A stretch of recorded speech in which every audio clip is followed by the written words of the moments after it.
समंदर के किनारे एक छोटा सा सुंदर टाउन था जिसका नाम था ब्लू बे।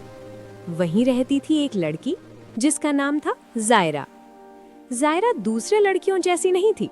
उसे डॉल से ज्यादा पसंद थे समंदर की लहरें, चमकते पत्थर और आसमान के तारे। हर शाम वो बीच पर जाकर एक ही विश करती थी, काश मुझे कोई स्पेशल फ्रेंड मिल जाए। एक दिन सनसेट के टाइम जायरा को सैंड में कुछ चमकता हुआ दिखा। उसने ध्यान से खोदा और उसके हाथ में आया एक नीला ग्लोइंग क्रिस्टल। जैसे ही उसने क्रिस्टल उठाया, समंदर की लहरें अचानक तेज हो गईं, हवा जोर से चलने लगी और जमीन हल्की सी हिलने लगी। जायरा घबरा गई, पर उसने क्रिस्टल को जोर से पकड़ लिया।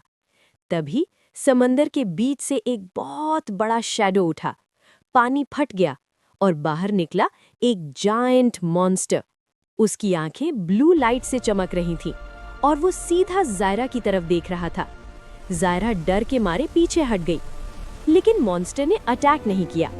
उसने धीरे से अपना हेड झुका दिया, जैसे वो जायरा को पहचानता हो। क्रिस्टल और ज्यादा ग्लो करने लगा और जायरा के माइंड में एक आवाज गूंज उठी, डर मत, मैं तुम्हारा प्रोटेक्टर हूँ।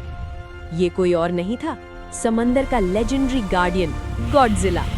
जायरा हैरान थी, पर उसने हिम्मत करके पूछा, क्या तुम मेरे फ्रेंड बनोगे? जायंट मॉन्स्टर ने हल्की सी रोर की, जैसे वो हाँ कह रहा हो।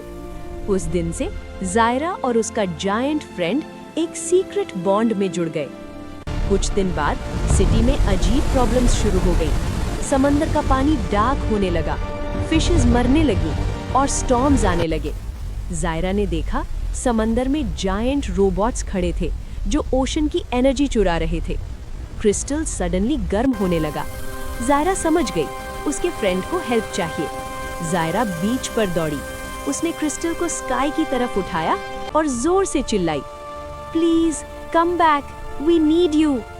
क्रिस्टल से एक ब्राइट ब्लू लाइट निकली और समंदर फिर से गरजने लगा। पानी फट गया और जायंट गार्डियन वापस आ गया। रोबोट्स ने अटैक कर दिया। एनर्जी बीम्स टकराने लगे, लहरें आसमान तक उठने लगी। जायरा ने क्रिस्टल को और टाइट पकड़ा और उसका ग्लो और स्ट्रॉन्ग हो गया। एक पावरफुल रोर के साथ जायंट गार्डियन ने ब्लू एनर्जी ब्लास्ट छोड़ा और सारे रोबोट्स एक ही पल में डिस्ट्रॉय हो गए। बैटल के बाद समंदर बिल्कुल शांत हो गया, आसमान क्लियर हो गया और सनसेट गोल्डन हो गया। जायंट गार्डियन ने लास्ट टाइम जायरा की तरफ देखा, जैसे कह रहा हो, तुम बहादुर हो और मैं हमेशा यही हूँ। फिर वो धीरे धीरे समंदर में वापस चला गया। क्रिस्टल अब एक नॉर्मल स्टोन बन चुका था। जायरा थोड़ी सैड हुई, पर तब उसने वेव्स की आवाज में एक फेमिलियर रोर सुना। वो मुस्कुरा दी, क्योंकि अब उसे पता था जब भी दुनिया को जरूरत होगी उसका जायंट फ्रेंड वापस जरूर आएगा। Pico Puff TV